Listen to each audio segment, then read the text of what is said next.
Halo pemirsa, kembali Anda menyaksikan Halo Indonesia. Dan seperti biasa selama 1 jam ke depan kami akan menghadirkan beragam informasi. Dan untuk hari ini ada informasi apa saja, Matt? Ya, Loren dan juga pemirsa, hari ini berita utamanya datang dari peraturan uji KIR bagi taksi online.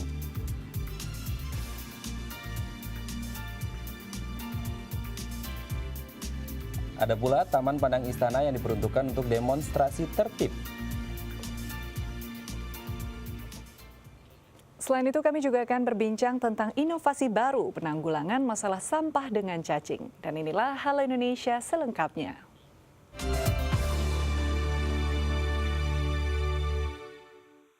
Ya, Loren, pernah naik taksi berbasis online nggak? Pernah. Nah, tanggapan kamu seperti apa? Kalau tanggapan saya sih terus terang aja lebih enak dan praktis karena cuma menggunakan handphone aja sih, Matt. Ya, betul sekali. Tapi memang untuk memastikan kenyamanan dan keamanan berdasarkan peraturan pemerintah tentang angkutan umum berbasis aplikasi online, Loren, taksi jenis ini pun harus mengikuti uji KIR. Nah, untuk mengetahui seperti apa, berikut liputannya.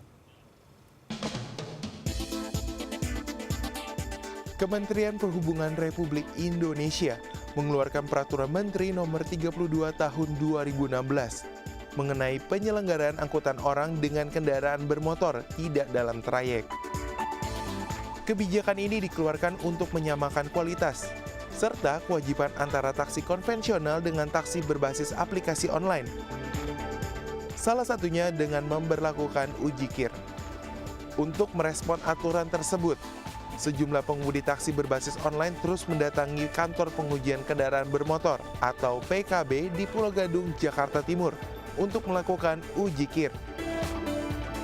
Sejak diterapkan pada April 2016 lalu, setiap harinya sekitar 100 hingga 130 taksi berbasis online melakukan uji KIR. Fokus kerja Kementerian Perhubungan sesuai dengan amanah undang-undang adalah kita menyangkut keselamatan, keamanan, dan pelayanan moda transportasi secara umum ya. Ini fokus kerja kita. Nah, terkait dengan KIR, KIR itu kaitannya dengan keselamatan. Jadi kenapa butuh KIR? Karena kita ingin menjamin kendaraan-kendaraan atau sarana-sarana yang digunakan untuk angkutan orang yang umum, untuk umum ya, angkutan untuk umum, itu wajib memenuhi standar-standar keselamatan yang ditetapkan di dalam undang-undang dan peraturan-peraturan pelaksananya. Jadi itu sebenarnya tujuan daripada KIR.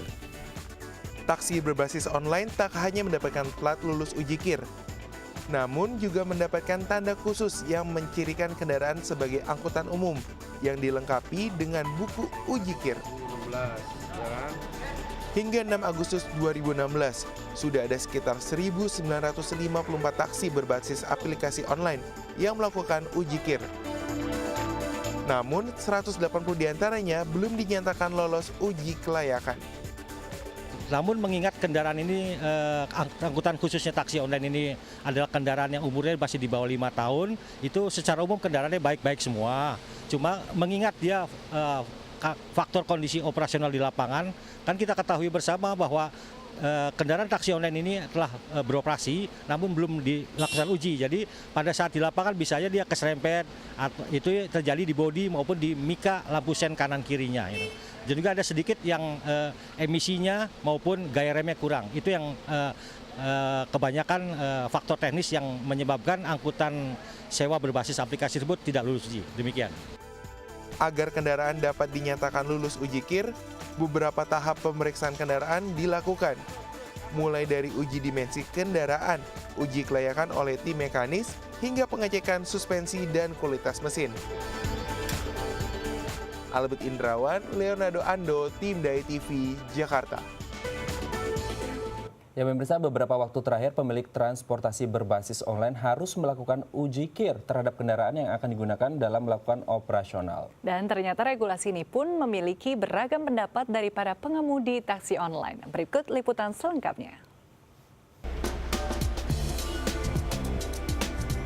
Setelah Peraturan Nomor 32 Tahun 2016 mengenai angkutan umum untuk orang di luar trayek berbasis aplikasi dikeluarkan oleh Kementerian Perhubungan. Kini, perusahaan transportasi berbasis internet berbondong-bondong menjalani uji kelayakan transportasi atau uji KIR.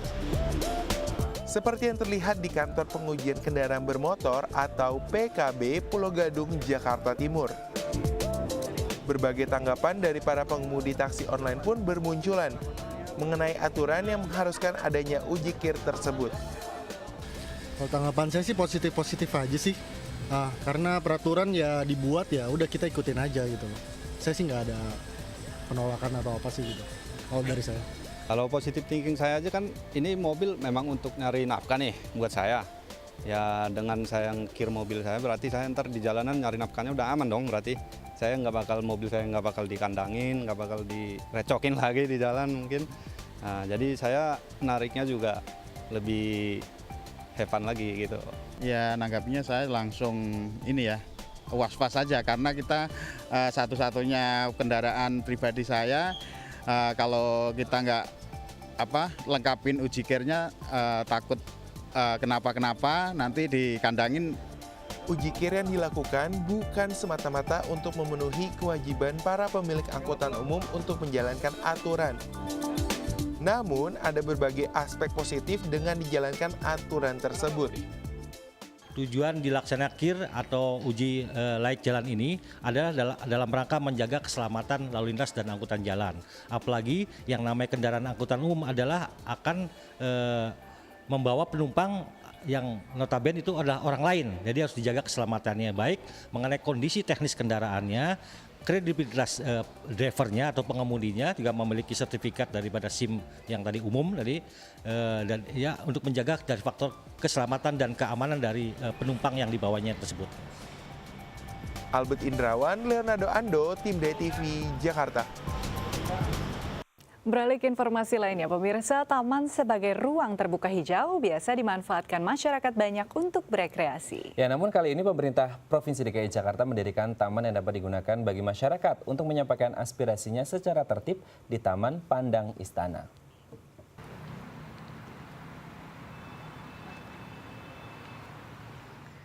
Ya, kali ini saya tepat berada di kawasan Monumen Nasional, tepatnya di Jalan Medan Merdeka Barat. Tempat di mana saya berdiri ini adalah sebuah taman yang disediakan oleh pemerintah Provinsi DKI Jakarta khusus bagi para pendemo. Mau tahu seperti apa isi dalam taman ini? Mari ikuti perjalanan saya.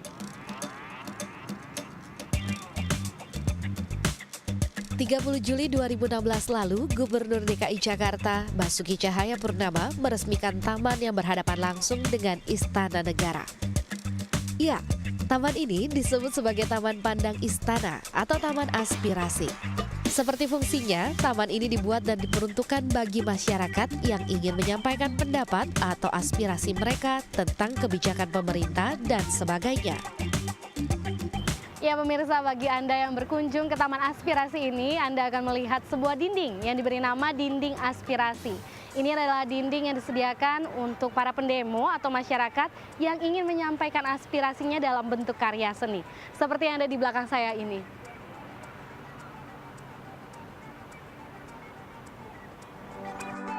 Mural ini merupakan gambaran dari aspirasi yang disampaikan dalam bentuk karya seni.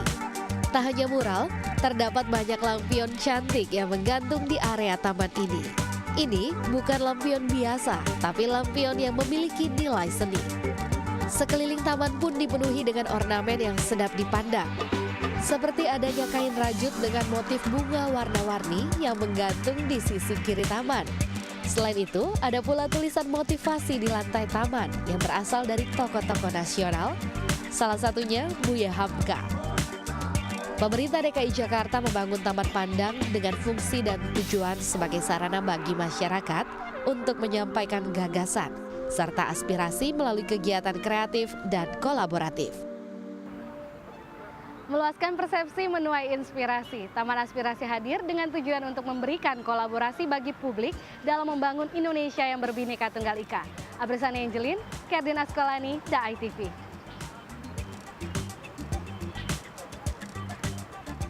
Ya pemirsa, berdemo atau menyalurkan pendapat di jalan-jalan protokol atau lampu merah kerap mengundang banyak perhatian dan tak jarang membuat kemacetan lalu lintas jalan. Nah, guna menghindari hal tersebut, pemerintah Provinsi DKI Jakarta pun menyiapkan wadah bagi setiap orang atau kelompok yang hendak menyampaikan aspirasi mereka dengan membuat Taman Pandang Istana. Taman Pandang Istana berhadapan langsung dengan Istana Merdeka Jakarta. Sesuai fungsinya, taman ini dibuat bagi mereka yang ingin menyampaikan pendapat kepada negara yang disimbolkan dengan menghadap ke Istana Kepresidenan.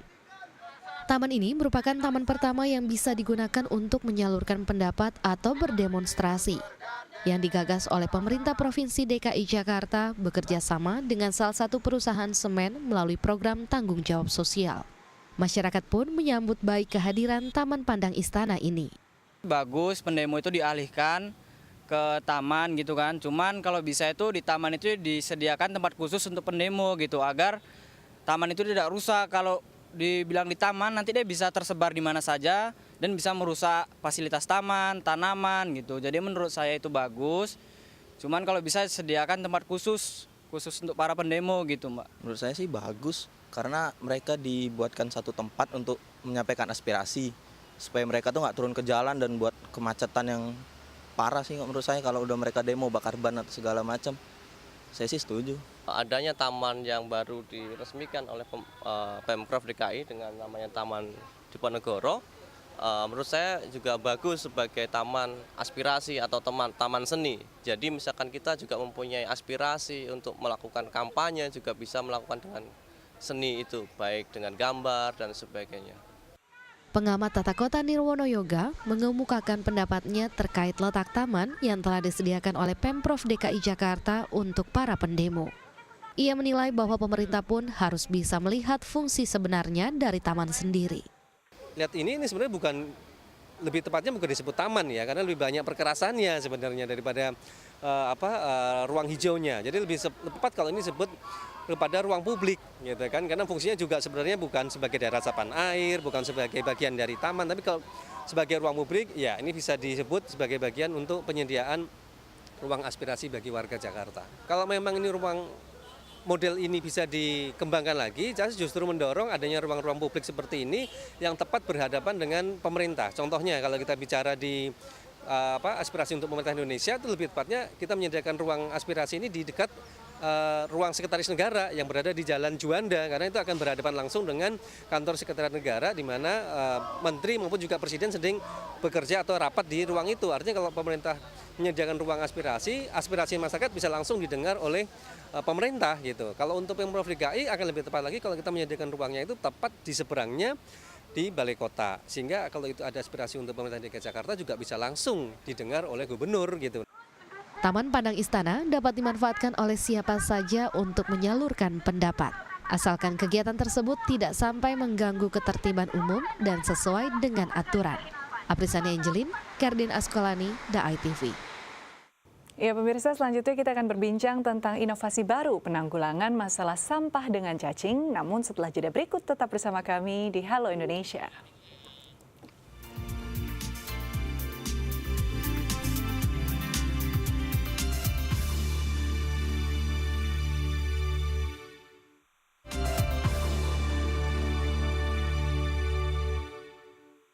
Baik, Anda masih bersama kami di Halo Indonesia, dan dalam segmen Bincang Halo Indonesia kali ini kita akan membahas tentang upaya pengurangan sampah. Seperti kita tahu bahwasanya ini kita dalam program Indonesia Bebas Sampah tahun 2020. Berbagai pihak juga sudah melakukan beragam upaya, entah itu membuat sampah organik ataupun anorganik kemudian diolah menjadi sesuatu yang lebih bermanfaat. Kalau kita mencoba berkaca dari data dari Jambek tahun 2015, memang Indonesia ini penyumbang sampah plastik ke laut terbesar kedua di dunia setelah Tiongkok. Jumlahnya 187,2 juta ton per tahun, sementara kalau Tiongkok 262,9 juta ton per tahun. Jadi memang kita harus sangat menjaga supaya sampah ini tidak kemudian menggunung dan akhirnya kita tidak bisa tinggal lagi. Betul. Semuanya sampah di mana-mana. Nah, dan kalau bicara tentang penanggulangan sampah, selain itu juga diperlukan langkah-langkah untuk peningkatan kesadaran. Yang pastinya sekarang kita kalau belanja plastik juga udah mesti bayar ya, atau biodegradable. Selain itu juga dari Suku Dinas Kebersihan Jakarta Utara, Matt, melakukan sebuah inovasi untuk pengolahan limbah sampah organik dan anorganik. Nah ini unik banget, kenapa? Karena yang organik ini menggunakan cacing loh. Wah, menggunakan cacing ya. Nah, untuk membahasnya telah hadir bersama kami di studio Halo Indonesia, Bapak Slamet Riyadi selaku Kepala Sudin Kebersihan Jakarta Utara. Namun sebelum kita berbincang dengan beliau, kita saksikan dulu tayangan berikut ini. Sejak 27 Juli 2016 lalu, Suku Dinas Kebersihan Jakarta Utara melakukan uji coba pola penanganan sampah dengan budidaya cacing. Sebanyak 7 kg cacing tanah ditempatkan di dalam 27 wadah yang diisi dengan sampah organik, seperti sisa makanan, dedaunan, sisa sayuran, hingga sampah yang mudah membusuk.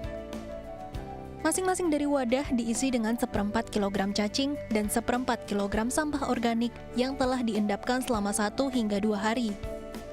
Dengan adanya binatang melata yang memakan sampah organik ini, diharapkan dapat mengurangi volume sampah organik yang akan dibuang ke tempat sampah pembuangan akhir Bantar Gebang. Setiap hari Jakarta Utara menghasilkan 1.100 ton sampah, dan setelah dilakukan uji coba pemanfaatan cacing selama 2 pekan, sebanyak 54 kg sampah organik bisa direduksi. 18 petugas yang mengelola melakukan pengawasan serta meneliti inovasi penanganan sampah ini menyampaikan bahwa setiap 1 kg cacing bisa menghabiskan 1 kg sampah. Meski metode ini memerlukan perhatian khusus seperti rentan terserang hama semut dan tikus, serta dibutuhkan pencahayaan selama 24 jam, pola pemanfaatan cacing ini dirasa lebih ramah lingkungan. Hal ini dikarenakan metode ini tidak menimbulkan bau, tidak memerlukan lahan yang luas, serta bisa digunakan kembali sebagai media tanam. Ya, ini kalau kita lihat memang sebagian besar, hampir 65% sampah yang ada saat ini itu sampah berasal dari sampah domestik atau rumah tangga. Jadi intinya apa? Self-awareness ya, kesadaran diri pribadi untuk kemudian menjaga supaya tidak mengotori lingkungan. Karena kalau bukan kita yang menjaga lingkungan, siapa lagi? Siapa lagi, betul sekali. Oke, kita langsung sapa narasumber kita hari ini ada Pak Slamet Riyadi. Halo Pak Slamet, apa kabar? Halo, Pak. Selamat datang di Halo Indonesia, Pak. Terima kasih sudah datang di studio. Oke, Pak Slamet, ini kalau kita lihat tadi ya Pak ya, ada penanganan sampah di Jakarta Utara sendiri dengan menggunakan cacing. Dengan 1.100 ton sampah setiap harinya dari Jakarta Utara. Apa yang kemudian menginspirasi teman-teman di Jakarta Utara untuk membuat ini cacing untuk mengelola sampah? Ya, baik, terima kasih. Selamat pagi untuk pemirsa Daya TV yang ada di seluruh Indonesia. Terima kasih atas undangannya ke studio ini, dan memang sampah adalah masalah yang harus kita selesaikan. Tidak hanya oleh pemerintah, tapi juga butuh peran serta masyarakat. Tadi sudah disampaikan dalam tayangan, sehari itu Jakarta Utara menyumbang 1.100 ton sampah yang harus dibuang, harus kita angkut ke Bantar Gebang. Oleh sebab itu kita butuh berbagai macam inovasi, cara untuk mengurangi sampah. Memang idealnya sampah itu harus dikelola atau diselesaikan dari sumbernya, dari rumah tangga gitu ya. Jadi kalau rumah tangga, setiap rumah tangga sudah bisa memilah sampah minimal, itu kita harus bisa, atau kita bisa mengurangi sampah itu sendiri. Gitu. Dan kami di Jakarta Utara mencoba untuk berinovasi, apa sih yang bisa kita lakukan? Kalau kita ke depo sampah, kita cium bau, pasti cium bau. Nah, bau itu dari mana? Dari sampah organik. Karena kalau sampah anorganik tidak bau, botol, kertas, plastik itu nggak bau. Iya. Tapi kalau sampah organik, kita diamkan sehari, 2 hari, 3 hari, tidak kita angkut saja selama seminggu atau 3 hari, itu baunya udah kemana-mana. Nah, jadi oleh sebab itu kita juga harus bagaimana mempunyai inovasi, cara untuk menyelesaikan masalah sampah organik ini. Nah, awal inspirasinya terpikir untuk menggunakan cacing sebagai salah satu metode untuk pengolahan limbah itu dari mana sih Pak? Ya, saya kan coba lihat-lihat di YouTube nih ya kan, bagaimana budidaya cacing itu. Ternyata setelah saya lihat YouTube itu di salah satu daerah di Malang, itu seorang ibu-ibu bisa memelihara cacing atau membudidayakan cacing itu hanya dengan tiap hari memberikan makan sampah aja. Jadi makanannya hanya sampah yang dihasilkan dari rumah tangga saja. Dia ngambil dari rumah-rumah tetangganya, dia kumpulkan, dia cacah, lalu dia kasih ke cacingnya itu. Dan cacingnya itu punya nilai ekonomis gitu. Jadi ya di satu sisi mengurangi sampah, di satu sisi menjadi penghasilan tambahan bagi ibu tersebut. Nah, kenapa kalau bisa kita lakukan di Jakarta, kenapa tidak kan gitu. Ya. Kalau ya baik. Kalau misalnya 1 kilo cacing itu bisa untuk mengolah berapa banyak sampah nih Pak? Dari hasil yang sudah kami uji coba, ternyata berat cacing itu makanannya seberat cacing itu. Jadi kalau cacingnya 1 kilo, ya makanan 1 kilo sehari. Perbandingan 1 banding 1 ya. Kalau misalnya cacingnya ada 100 kilo, ya makanannya sehari 100 kilo. Gitu ya. Kalau untuk se-Jakarta ini kan tontonan sampahnya, berarti harus banyak cacing yang kita pelihara gitu. Oke, berarti memang harus membutuhkan banyak cacing untuk mengurangi sampah yang ada ya Pak. Bagaimana kemudian tingkat efektivitasnya sampai sejauh ini? Kami sudah uji coba selama 2 minggu. Selama 2 minggu dari cacing yang tadinya 10 keranjang, sekarang sudah berkembang menjadi 27 keranjang. Sudah kita, karena perkembangbiakannya sangat cepat gitu. Kalau tidak kita pisah, itu nanti mengurangi perkembangbiakannya. Dan cacing yang semakin banyak ini juga butuh makan yang banyak juga gitu. Jadi ya tiap hari sudah, sama dengan saat ini sudah hampir 58 kilo sampah organik yang kita berikan. Makanannya apa tuh Pak kalau cacing-cacing? Kebetulan kan kami di sebelah kantor kami ada pasar tuh, pasar Walang ya. Dan sekarang petugas kami tiap hari ke pasar itu pagi-pagi udah nyari sampah. Nyari sampah di pasar itu, sisa sawi, sisa kangkung, sisa tomat, busuk, yaitu kita cacah, kita fermentasi dulu sehari 2 hari, baru kita kasih makan ke cacing-cacing tersebut. Di samping juga kita butuh juga ampas tahu. Ampas tahu itu untuk supaya cacingnya lebih lebih nafsu makan, gitu ya? lebih rakus gitu. Ya. Menarik. Nah, ini menggunakan cacing Lubricus lumberus itu ya. Nanti kita akan bahas lebih lanjut lagi Pak, tapi sesudah jeda yang berikut ini. Untuk itu pemirsa jangan kemana-mana, tetap bersama kami di Halo Indonesia.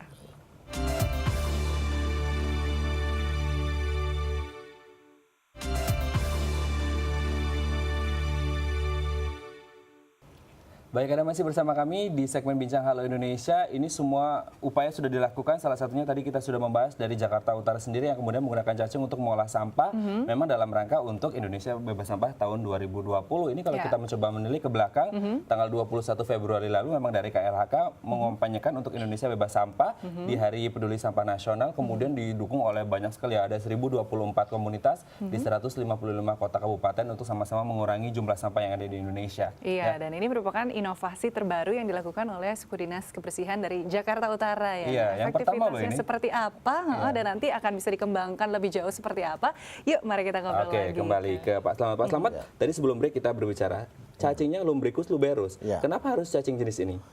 Ini adalah cacing tanah ya, cacing tanah yang memang menurut mentor kami juga, sumber kami, ada cacing yang sangat rakus ya, sangat rakus. Jadi dia perkembangbiakannya juga cepat dan juga memakan sampahnya itu juga cukup banyak gitu. Jadi kita mencari coba cacing yang memang cocok juga untuk di iklim Indonesia ini, khususnya di Jakarta ini. Oh, jadi pas kayak greedy worm ya? Betul, cacing tanah greedy worm. Nah, kalau sejauh ini efektivitasnya dari 2 minggu yang sudah dilakukan, tadi dikatakan bisa mencapai 1 kilogram sampah ya, 1 kilogram cacing itu.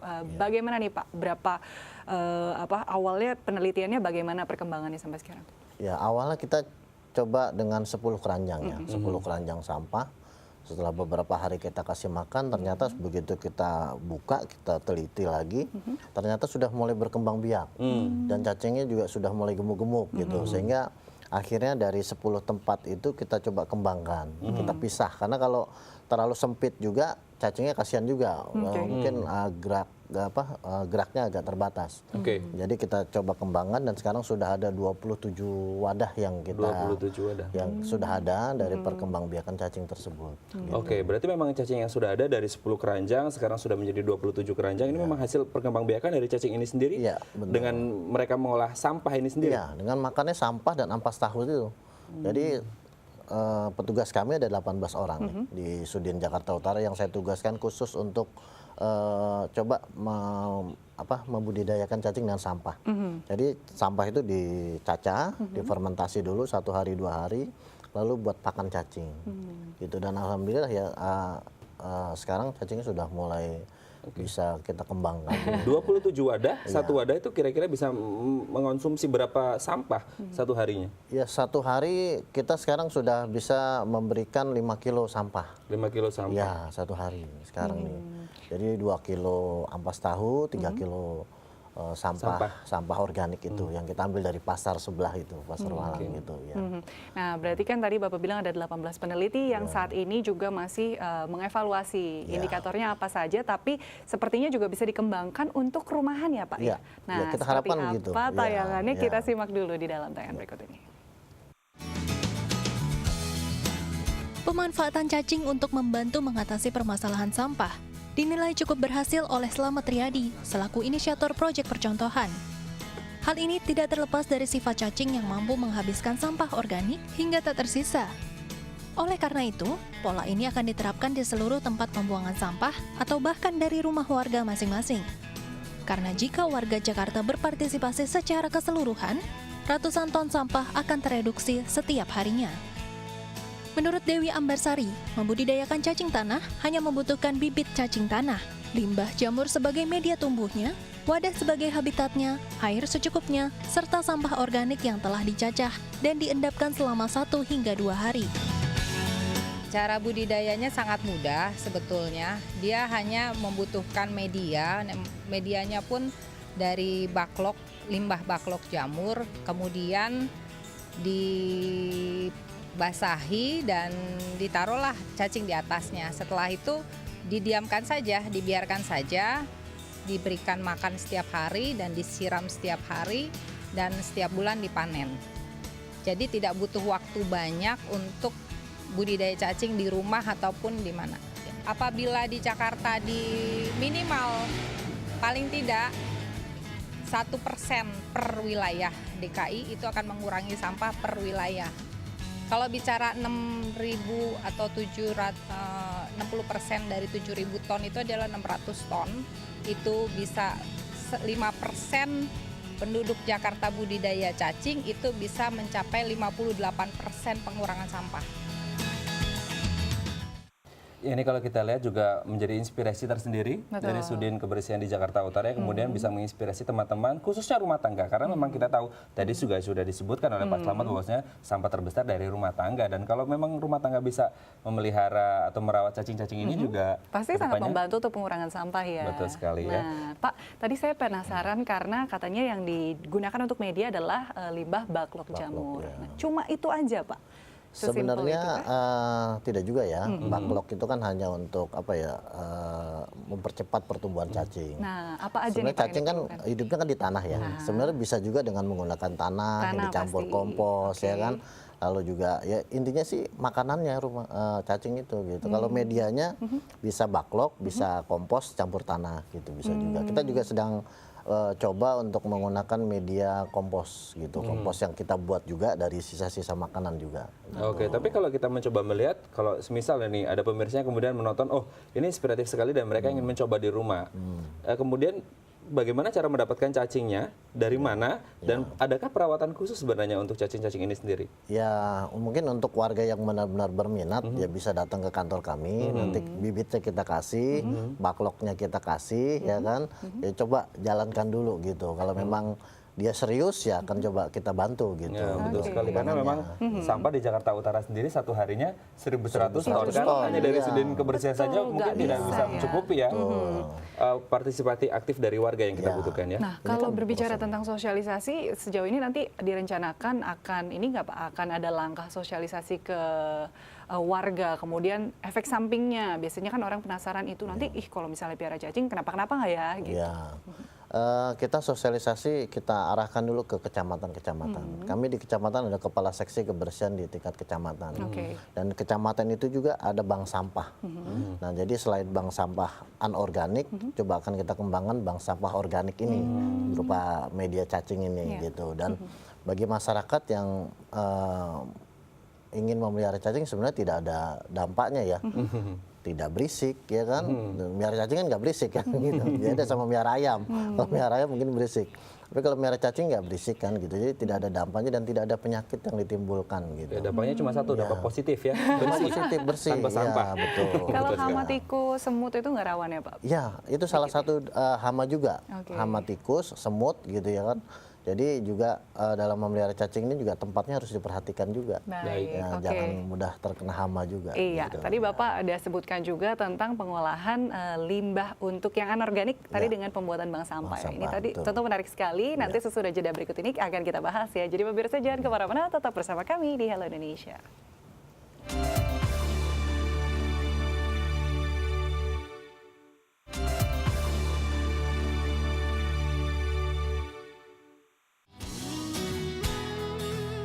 Sebelum menggalakkan program budidaya cacing untuk mengurangi sampah organik, Suku Dinas Kebersihan Jakarta Utara telah membangun bank sampah Berkah Mentari di kawasan Koja, Jakarta Utara.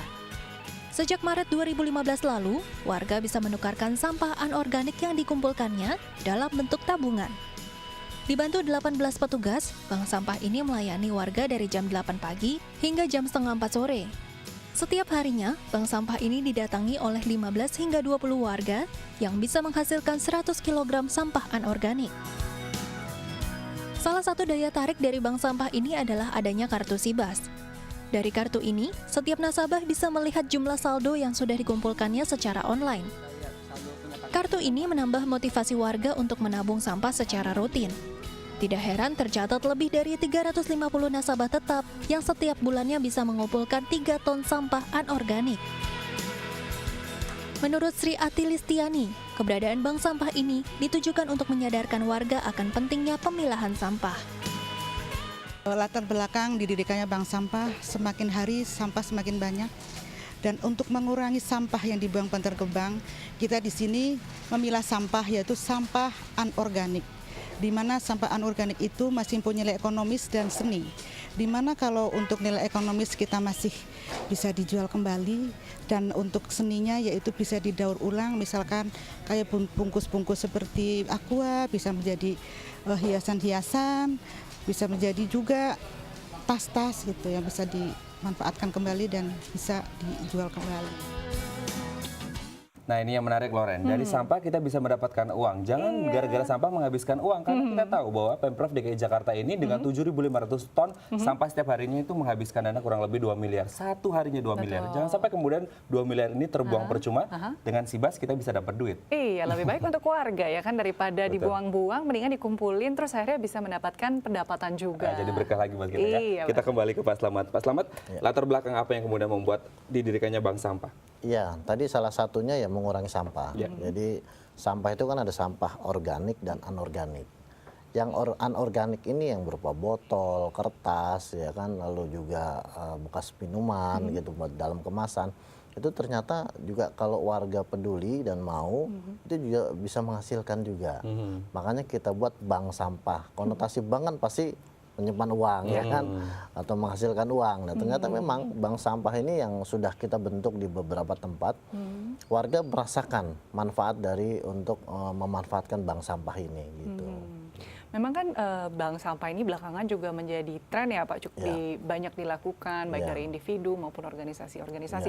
Kalau yang didirikan oleh Dinas Kebersihan Jakarta Utara ini sudah berjalan berapa lama, dan kemudian imbalannya apakah hanya berupa berbentuk tabungan tadi, uang yang bisa ditarik, atau ada bahan makanan pokok, kemudian ada asuransi kesehatan dan lain-lain? Di Jakarta Utara kami sudah dibantu dengan para lurah, para camat gitu. Kita sudah membentuk 60 bank sampah.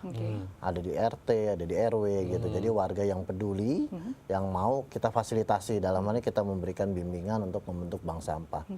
Kompensasinya ya warga tadi yang mengumpulkan, yang datang ke bank sampah, dia akan mempunyai itu. Kartu itu tadi ya, Sibas. Untuk kartu ini baru kita uji coba di kantor Sudin dulu, yang ada 300 nasabah itu. Jadi dengan kartu Sibas itu, jadi warga yang menabung tahu berapa sih uang yang sudah saldo mereka gitu, seperti buku tabungan. Selain buku tabungan ada kartu tadi. Gitu. Berarti respon mereka cukup antusias sebetulnya. Ya alhamdulillah sudah cukup antusias dari warga sekitar itu.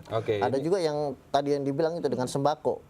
Jadi mereka tidak mengambil berupa uang, tapi ditukar dengan sembako. Ada minyak, ada beras, juga, itu ya, bisa. Biasa kalau kita berbicara tentang bank sampah kan berarti ada pemilihan sampah, prosesnya, dan kemudian diproduksi menjadi berbagai barang yang lainnya. Dari mana datangnya sampah-sampah ini? Apakah kemudian dari TPST kah, atau dari sampah domestik rumah tangga kah, dan kemudian diolah menjadi apa dan disalurkan kemana? Mayoritas sampah yang kita kumpulkan di bank sampah itu dari rumah tangga. Jadi rumah tangga. Contoh yang di rumah Susun Semper tuh, ada bank sampah Sonora. Itu diolah sampahnya, ada yang jadi kerajinan, ada dibentuk tas gitu, ada juga yang sampah plastiknya sudah dicacah, dan itu mempunyai nilai ekonomis yang lebih tinggi kalau sampahnya sudah dicacah, itu sudah jadi biji-biji plastik gitu. Kebijakan bank sampah ini kalau boleh kita kaitkan juga dengan pemulung ya Pak, sebetulnya bisa dibilang mengambil lahan pemulung nggak sih? Atau justru Dinas Kebersihan ada kerjasama dengan mereka? Ada yang kita bekerja sama. tergantung dari harga yang ditawarkan oleh pemulung. Gitu. Kalau harganya istilahnya, negosiasinya ya, Pak? kalau harganya cukup ya layak lah gitu, kita kerjasama. Tapi kalau memang tidak, ya kita kumpulkan dulu, lalu nanti kita tawarkan kepada pengepul yang mau menampung sampah-sampah tersebut. Oke. Tapi sejauh ini kemudian lebih banyak mana sih Pak sampah organik yang diolah dengan cacing atau kemudian sampah anorganik yang dimasukkan ke bank sampah? Jumlahnya sendiri? Kalau sampah organik itu kan memang contoh di bank sampah kita sebulan itu bisa 3 ton sampah anorganik yang kita kumpulkan lalu kita jual. Dan itu di Jakarta Utara ada 60 bank sampah. Nah bisa dihitung saja kalau memang satu bank sampah 3 ton ya kan cukup juga mengurangi, mereduksi sampah itu gitu. Kalau sampah yang organik memang kita masih uji coba dan selama ini juga masih banyak yang dibuang ke TPS, ke Dipo-Dipo dan kita angkut ke Bantar Gebang. Oh, akhirnya diangkut ke Bantar Gebang. Ada yang ini nggak Pak, misalnya dibuat untuk menjadi kerajinan atau limbahnya itu diolah sendiri gitu? Ada yang untuk kerajinan dibuat tas, ya, cuma kita memang kendalanya dari segi pemasaran. Mungkin warga malu kalau pakai tas masih dari bekas permen, dari bekas itu kemasan-kemasan itu. Ini perlu sosialisasi lagi. Oke, terkait sosialisasi ini sudah langkah positif yang sudah dilakukan oleh Sudin Jakarta Utara. Nah, menjadi pertanyaan, apakah ada target khusus di 2016 dan apa harapan ke masyarakat sebenarnya? Ya harapan saya kita bisa sama-sama warga Jakarta, mari kita jaga kota Jakarta ini. Pak Gubernur mengharapkan ada peran serta dari semua pihak untuk mengurangi jumlah volume sampah. Bantar Gebang itu kan ada masanya, suatu saat pasti akan tutup gitu ya kan, pasti tidak akan menampung lagi sampah. Jadi oleh sebab itu dari sekarang kita tadi program 2020 untuk Indonesia bebas sampah gitu. Mari sama-sama kita berharap mudah-mudahan upaya-upaya ini bisa membantu mengurai sampah yang ada di Jakarta. Nah itu harapan kita semuanya. Semoga kedepannya Jakarta menjadi, kalau kita berbicara kemarin Bogor sudah mendapatkan award the most lovable city in the world 2016. Jakarta juga nggak boleh kalah semoga ya, Jakarta jadi the most lovable city in the world 2017 ya. Baik, terima kasih Pak Slamet atas waktunya dan semoga bisa meningkat ya kesadaran masyarakat juga untuk membuang sampah pada tempatnya dan mengurangi sampah. Terima kasih Pak Slamet sudah hadir di Halo Indonesia. Terima kasih. Dan pemirsa kita masih punya banyak informasi menarik lainnya, jadi jangan kemana-mana, tetap bersama kami di Halo Indonesia.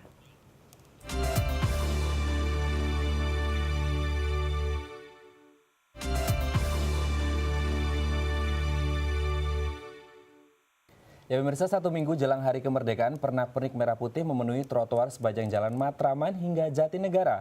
Mulai dari bendera plastik hingga bendera background sepanjang 10 meter dijajakan oleh sekitar 50 pedagang sejak awal Agustus lalu. Nah, harga pernak-pernik yang ditawarkan pun beragam, mulai dari Rp10.000 hingga Rp700.000. Dan berikut liputan selengkapnya untuk Anda.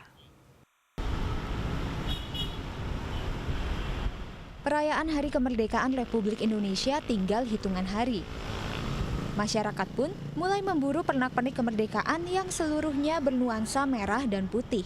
Mulai dari bendera plastik, bendera kain, bendera latar, umbul-umbul hingga hiasan ketupat merah putih. Salah satu wilayah yang setiap tahunnya dipenuhi pedagang pernak-pernik kemerdekaan adalah kawasan Matraman. Trotoar kawasan Matraman arah Jatinegara ini terlihat semarak karena lebih dari 50 pedagang menjajakan pernak-pernik kemerdekaan sejak awal Agustus lalu. Harga atribut kemerdekaan yang ditawarkan oleh setiap pedagang pun cukup bervariasi. Mulai dari Rp10.000 untuk bendera plastik hingga Rp600.000 untuk bendera background. Tanggal 1. Biasanya sampai tanggal berapa? Sampai tanggal 16. Ya, umbul-umbul bendera plastik, background, yang ada yang ukuran 5 meter ya ada. Ya tergantung, kalau paling mahal mah background 600, 700 kadang-kadang. Kalau yang paling murah ya bendera plastik kadang-kadang. Rp10.000 satu pak. Sejak awal Agustus, para pedagang mulai menempati lokasi masing-masing di sepanjang jalur Matraman. Lokasi ini dinilai menjadi lokasi yang paling strategis untuk menjajakan atribut kemerdekaan setiap tahunnya. Emang daerah ini kalau pas perayaan Hari Kemerdekaan banyak yang jualan, sekalian pulang ke kantor lagi. Ini saya beli bendera ini plastik untuk di RT acara 17 Agustusan, karena saya dari kantor menuju ke rumah dari sana ke sana Cijantung, Kalisari ya. Sekalian lewat. Namun di balik kesemarakan pernak-pernik yang dijajakan, para pedagang mengaku omset yang diperoleh tahun ini menurun drastis dibanding dengan tahun-tahun sebelumnya. Jika pada tahun sebelumnya 2 minggu jelang hari kemerdekaan penjualan sudah mulai meningkat, untuk tahun ini penjualan masih tergolong sepi hingga seminggu jelang hari kemerdekaan. Dapat itu untung kadang-kadang ya masih di dagangan begitu lebihannya. Iya buat tahun depan. Kadang-kadang 2 hari nggak laku. Kadang-kadang ya kalau ada milik mah dapat 1 juta ya dapat. Kadang-kadang lebih. Iya. Ferawati, Leandro Ando, DAI TV. Ya, hampir seluruh pedagang yang menjajakan pernak-pernik kemerdekaan di kawasan Matraman, Jakarta Timur adalah pedagang musiman. Setiap tahunnya, pedagang yang didominasi warga asal Cirebon ini mulai beralih profesi menjajakan atribut kemerdekaan sejak awal Agustus. Ya, salah satunya adalah Kacari. Sejak masa pemerintahan Presiden Soeharto, setiap tahunnya Kacari menjajakan pernak-pernik kemerdekaan di kawasan ini. Dan berikut ini kami hadirkan profilnya untuk Anda. Hari kemerdekaan mendatangkan rejeki tersendiri bagi para pedagang musiman. Seperti 50 pedagang pernak-pernik kemerdekaan di kawasan Matraman ini. Sejak awal Agustus, para pedagang yang sehari-hari menjual jas hujan, mainan, dan es kelapa mulai beralih profesi menjajakan atribut kemerdekaan di sepanjang jalur Matraman arah Jatinegara. Seperti Kacari, ia mulai berjualan pernak-pernik kemerdekaan sejak masa pemerintahan Presiden kedua Republik Indonesia, Soeharto. Kacari yang sehari-hari berjualan jas hujan dan es kelapa mulai mempersiapkan atribut kemerdekaan untuk dijajakan sejak pertengahan Juli. Tepat tanggal 1 Agustus 2016, dengan menggunakan gerobak hasil modifikasinya, ia menata setiap atribut kemerdekaan yang didominasi oleh warna merah putih. Ya mulai dari Pak Harto aja tahun berapa itulah nggak tahu. Zaman Pak Harto? Iya udah. Setiap tahun pasti Pak? Setiap tahun. Musiman dagang aja Pak, jas hujan, es kelapa muda, apa aja gitu ada. Setiap tahunnya Kacari berjualan pernak-pernik kemerdekaan selama setengah bulan. Mulai tanggal 1 hingga 15 Agustus. Selama penjualan tersebut, ia mampu meraup omset sebesar 7 juta rupiah jika penjualan sedang ramai. Namun tak jarang ia hanya mampu mengumpulkan omset sebesar 2 juta rupiah dan menyimpan kembali pernak-pernik yang tersisa untuk kembali dijajakan di tahun-tahun berikutnya. Lebih ramai tahun kemarin daripada sekarang. Sekarang tahun kemarin udah dapat duit, sekarang belum. Buat makan-makan doang. Dapatnya itu pas-pasan. Paling dapat 3 juta, 4 juta, 5 juta, yang namanya rezeki yang ada yang lebih banyak, ada yang sedikit. Namun sepinya minat pembeli tidak menyurutkan lelaki Parubaya ini untuk tetap berjualan atribut kemerdekaan setiap tahunnya. Kacari mengaku profesinya ini tidak hanya ia geluti untuk mencari keuntungan semata, namun sebagai salah satu bentuk kontribusinya sebagai warga negara untuk menyemarakkan kemerdekaan. Ferawati, Leandro Ando, DAI TV.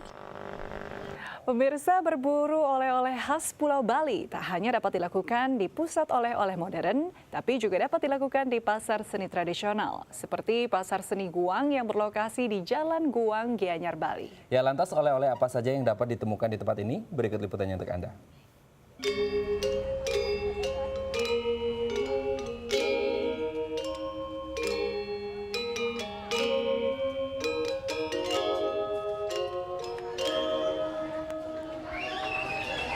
Berkunjung ke Pulau Bali tidak lengkap rasanya jika kita tidak membawa oleh-oleh tradisional khas Pulau Bali. Dan untuk itu saya telah berada di Pasar Seni Guang, Sukawati. Lantas apa saja ya yang ada di sini? Mari ikuti saya. Pasar Seni Guang atau yang dikenal sebagai Pasar Sukawati II yang berlokasi di Jalan Raya Guang, Gianyar, Bali adalah pusat belanja beraneka macam cenderamata khas Pulau Dewata.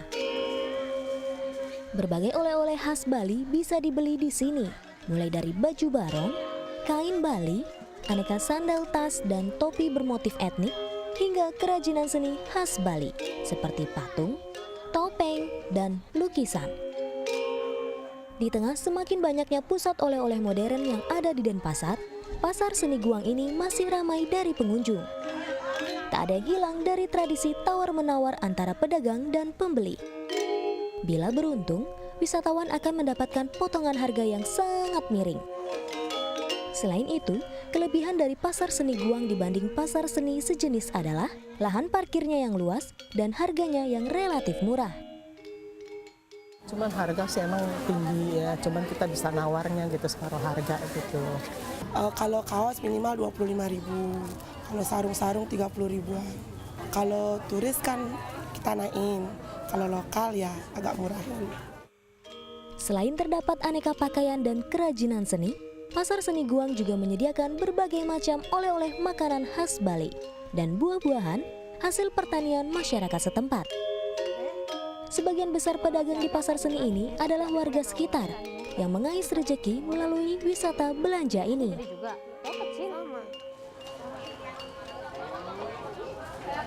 Nah, saya sudah dapat nih oleh-oleh khas dari Bali, yaitu baju dan juga tas ini. Dan jika Anda ingin berbelanja di tempat ini, jangan lupa untuk tawar-menawar agar Anda tidak menyesal di kemudian hari. Lydia Agustin, Javier Almadinah melaporkan. Nih, Mbak. Ya. Ya pemirsa, berikut ini kami sampaikan perakiraan cuaca untuk sejumlah wilayah di Indonesia.